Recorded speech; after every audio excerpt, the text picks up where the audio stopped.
Across every continent, humans have chosen a handful of animals out of millions to elevate to sacred status. Some were gentle, some were deadly, but all of them ended up in our myths, our temples, even our politics. But why these 6? Why do we revere the jaguar, the elephant, the bear, the cat, the snake, and above all the cow? Why do some creatures become gods while others become dinner? Why would a culture place a farm animal above kings, above warriors, even above death? Why does the cow of all creatures become sacred? In India, the cow is not just a symbol, it's a mother. It gives without taking, nourishes without violence, and remains calm in chaos. But this reference didn't start in temples. It may have begun on the fields of the Indus Valley civilization 4,500 years ago, where early seals depict bulls, not as beasts of burden, but as icons. Later, in the Vedic period, cows became the backbone of life. They were wealth, mobility, nutrition. In a pastoral world, killing a cow meant destroying the future. The Rigveda calls the cow unslayable. That word isn't casual, it's sacred. Anthropologists argue that sacred animals are often those we depend on, but must not exploit. The cow's symbolic gentleness, coupled with Hinduism's concept of non-violence, elevated it beyond utility. It became holy. In other parts of the world, the sacred animal isn't peaceful, it's powerful. Where cow represents calm and nourishment, the jaguar symbolises fear and domination. Different worlds created different gods, the same need to survive expressed through opposite forms of worship. What do you worship when your world is made of jungle, darkness, and the constant threat of being hunted? For the Maya and Aztecs, the answer was clear: you worship the jaguar. Powerful, nocturnal, and capable of vanishing into the shadows, the jaguar was the only predator humans feared and admired. It could swim, climb, and kill with terrifying ease, but it was more than muscle, it was mystical. In Maya cosmology, the jaguar moved between worlds. Day belonged to the living, night to the dead. Jaguars, thriving in both, became symbols of transition, between earth and the underworld, between life and death. Their gods wore jaguar skins, their kings took jaguar names, their warriors believed that donning jaguar teeth gave them spiritual power. Compare that to the cow, passive, productive, and sacred for its gentleness. The jaguar is sacred for its danger. This is where anthropology gets interesting. The more unpredictable the environment, the more cultures tend to venerate power over peace. In the jungle, you don't worship gentleness, you worship survival. So the jaguar wasn't feared despite its violence. It was feared because of it, and that made it divine. How does a creature that tramples forests become a symbol of wisdom and peace? And why are elephants, despite their size, almost always depicted with grace? In India and Southeast Asia, elephants walk a unique line: sacred, political, and ceremonial. Hinduism gave us Ganesh, the elephant-headed god of intellect and luck. Buddhism tells of a white elephant that appeared to the Buddha's mother in a dream, signalling his birth. But elephants were also war machines. Ancient kings trained them for battle. Entire kingdoms rose and fell behind elephant core. Yet unlike horses or dogs, elephants were never just tools. They were divine beings in animal form. In Southeast Asia, white elephants, rare, pale-skinned anomalies, were thought to bring divine favour. In Thailand, rulers competed to own them. In South India, temple elephants are still blessed and paraded today, their trunks painted to demonstrate this devotion. Anthropologically, sacredness often follows charisma.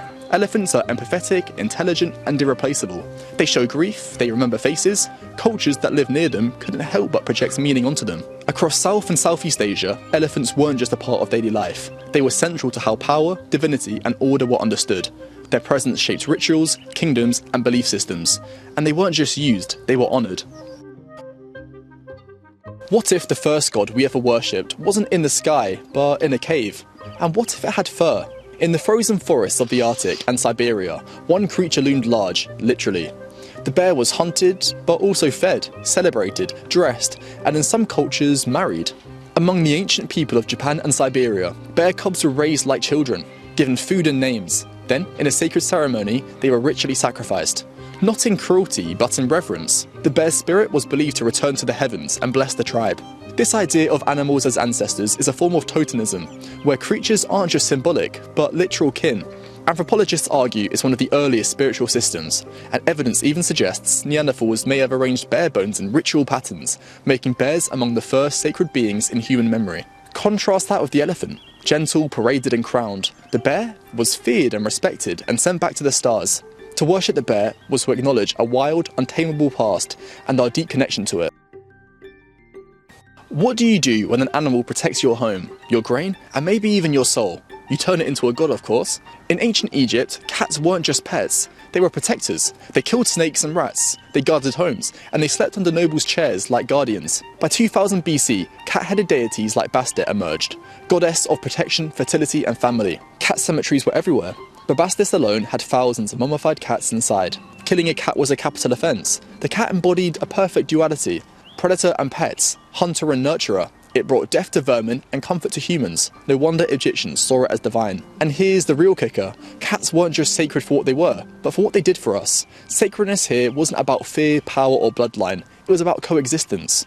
Compare the cat to the jaguar. Both felines, both killers. One was feared for its might, the other loved for its proximity. The sacred cat reminds us, what protects us becomes holy, even if it purrs. How can one animal be a healer and a danger? A protector and a trickster? The snake doesn't just slither through grass, it slithers through every culture's mythology, and throughout the world, different interpretations of snake reference can be found. In Mesopotamia, the snake god was a gatekeeper to the underworld. In Egypt, the cobra goddess spit fire to protect the pharaoh. In West Africa, the python was sacred, killing one could cost you your life.